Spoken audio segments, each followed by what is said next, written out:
Well, happy Monday, you guys. Welcome back. I'm excited to share the birth story. I am currently 10 days postpartum. I know I haven't done an update on here yet, and so super excited to start sharing all of the things postpartum. so, but she is here. We're just hanging out in her room. That's Harper. So she was born on April 22nd at 4 a.m. So like I said, 10 days ago. And I actually just introduced the pacifier to her today. We've been trying really hard not to give in and give her the pass. But we held the crap out of her first week. And so now trying to undo all of that because she does not like to be down. So far the pacifier's working well. But so I'm going to start with the birth story from beginning to end and share all the details. I'm excited to talk about the story and how this little one arrived in the world. So make sure you like and subscribe. I'm going to get into the story now, and then I'll have some other updates following up with postpartum body changes and all those great details. Also breastfeeding and how that's been going, because that's been difficult. But let's get started. So on Wednesday, April 21st, it was around 6 p.m. that night that the actual contractions started coming on, and they were consistent. So I obviously had the whole preterm labor thing going on and like random contractions happening and stuff, but super irregular, obviously, like nothing ever happened. Well, the 21st, 6 o'clock started happening. So it was like every 15 minutes, and they were like the strong contractions. I also am going to compare, as I'm explaining how this birth story went, kind of compare to my first daughter, because my first labor and delivery was so difficult. I had really worked myself up for this time around, like just being so scared of how much pain, because the first time around it was really bad. Well, completely opposite story this time.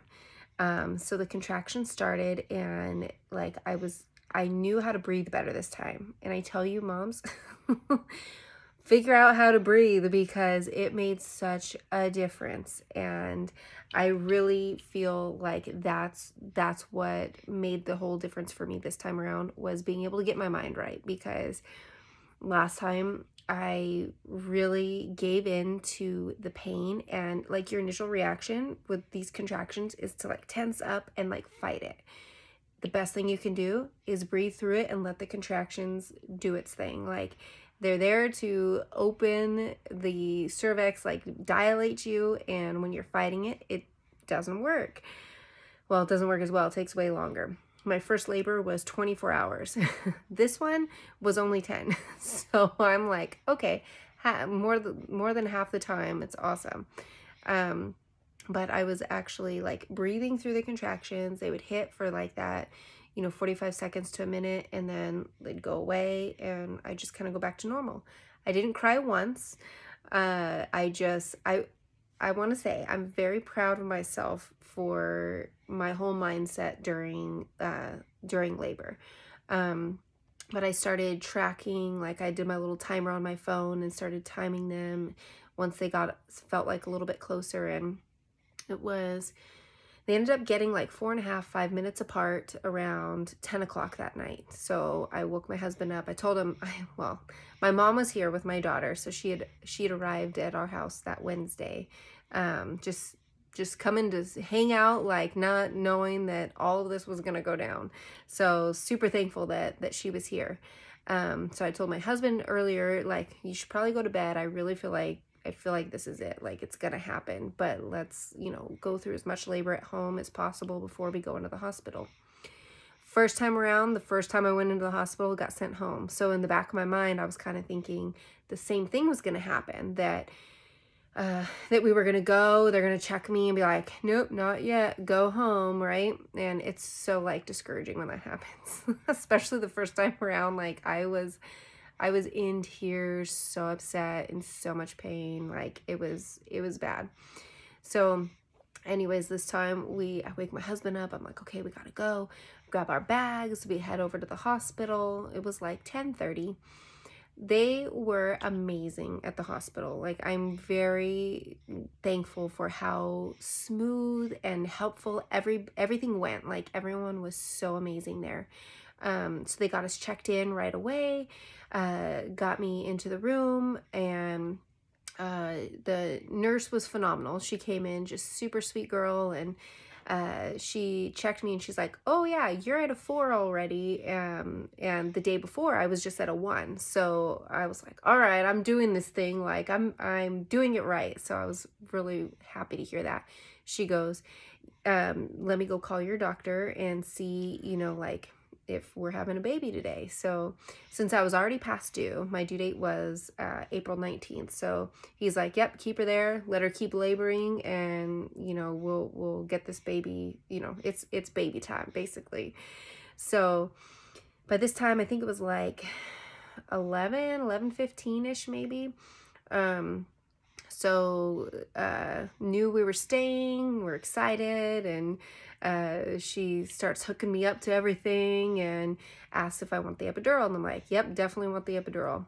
That guy, the epidural person, whatever they're called, showed up so quick. So I got the epidural before midnight. So I literally went through contractions just from 6 to midnight. Like, and I don't even think it was full midnight. So it was like 5.5 hours, 6 hours max that I was having to actually feel the contractions and go through the breathing and the pain. Such a difference from the first time. I mean, like I said, I didn't even cry. Actually, so they had to give me a COVID test. That was the worst part. Seriously, the COVID test. Shoving that thing up both nostrils, it was so painful. I'm like gagging and coughing. That's when I cried. I kind of like had some tears coming out. My husband's just sitting back, like looking at me like, oh God, hopefully I don't have to have one, which he didn't. So it was just me. He just was the innocent bystander over there watching all this happen. But so the COVID test, and that was miserable.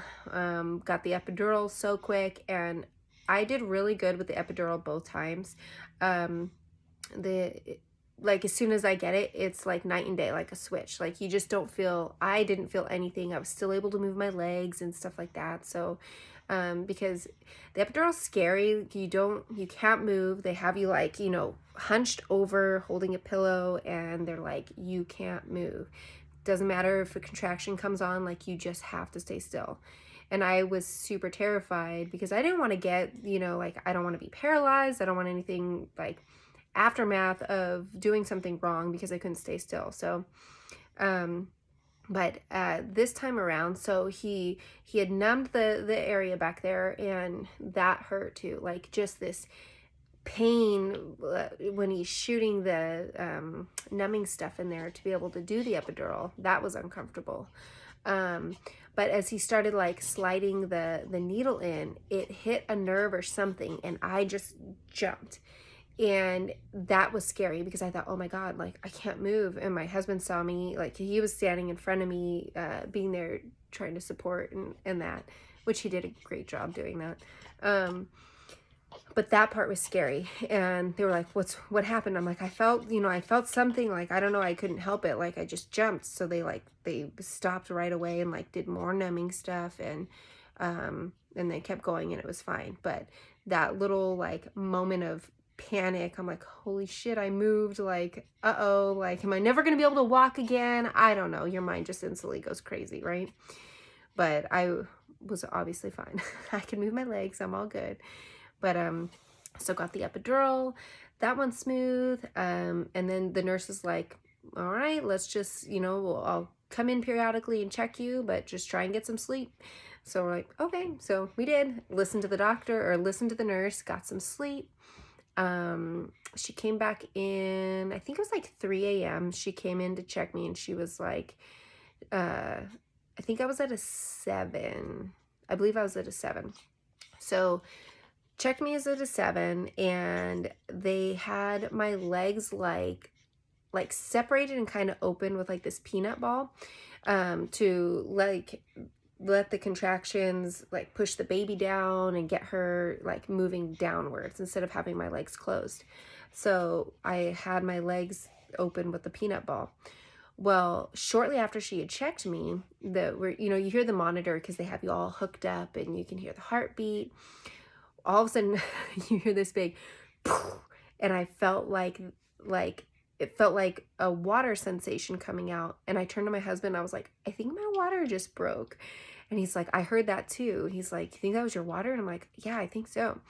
So I called the nurse. I'm like, I think my water just broke. So she comes in, she like looks, like pulls up the blanket, and she goes, yeah, it did. It just broke. So, okay, let's check you.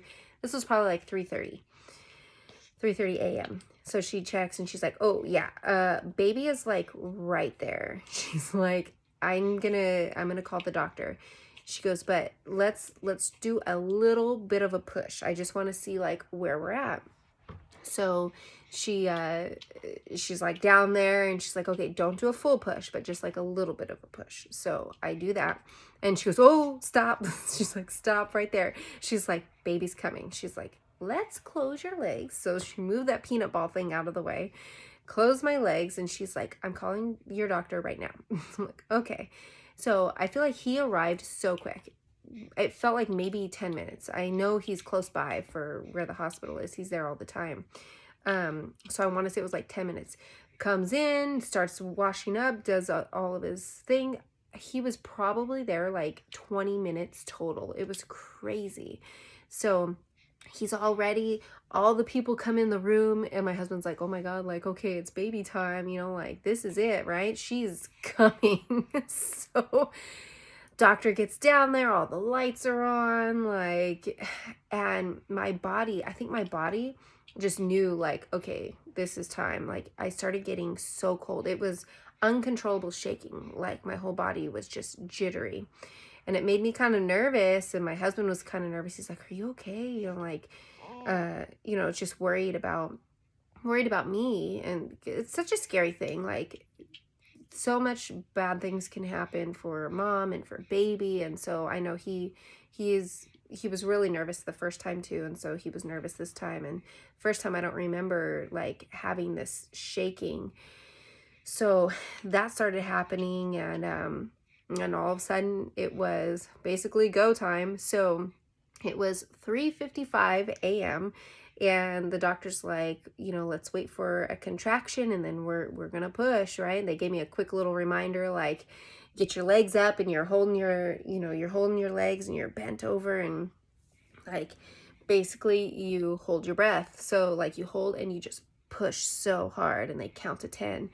He's like, you know what, let's just go. We'll just give it a try and see, even without having a contraction.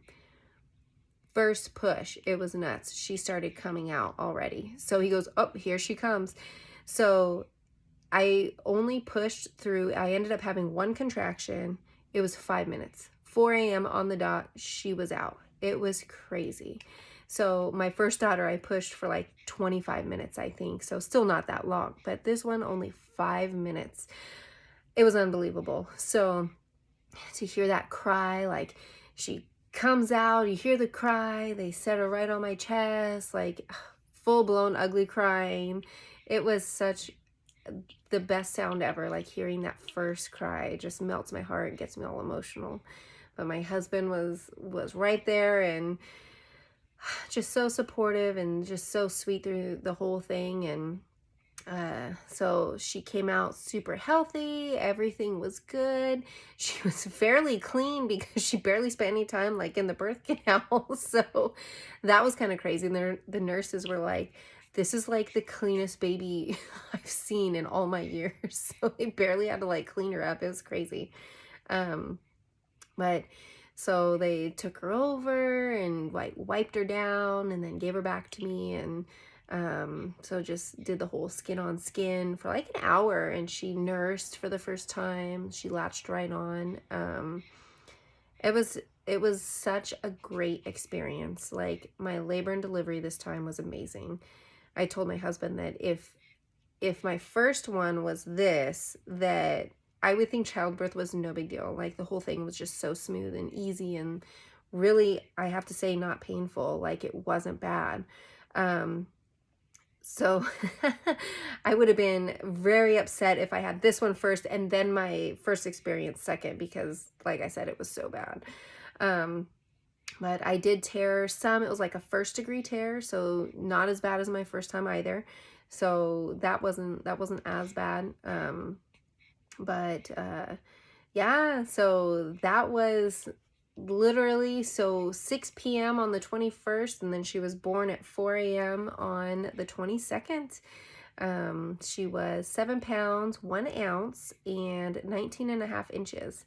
And actually, my first daughter was 7 pounds even and 19.5 inches. So they were pretty much like identical. And it's so crazy looking at Harper. She looks just like Sydney as a baby, like freaking twins, 3.5 years apart. It's nuts. But so yeah, that's basically the birth story. Nothing crazy this time around. I feel like it was, like I said, super smooth and easy, which is so weird. Like, weird to say easy. And I do want to say, because I've been practicing so much like personal development, that I truly, truly believe that I was able to make it this smooth with my mindset. And the book that I want to say really changed my life and helped me with this is Think Like a Monk by Jay Shetty. I'll put a little picture in here, because that book, seriously, like, it changed my life and my whole thought process by reading that book. And I really do believe, I told my husband, I was like, it's that book. I swear to God, like, this helped me like get my mind right and go through this thing without feeling like a crazy person. Like, you focus and you get your mind in the right spot. And I do believe that that's what helped, which is really crazy. So but night and day. And I wasn't doing any personal development the first time around. I was just like crazy mind, and I don't know, it was a way different experience. So that is the birth story. I'm gonna put pictures and some videos and stuff here at the end. That way then, because I wasn't recording like in the hospital and stuff like that.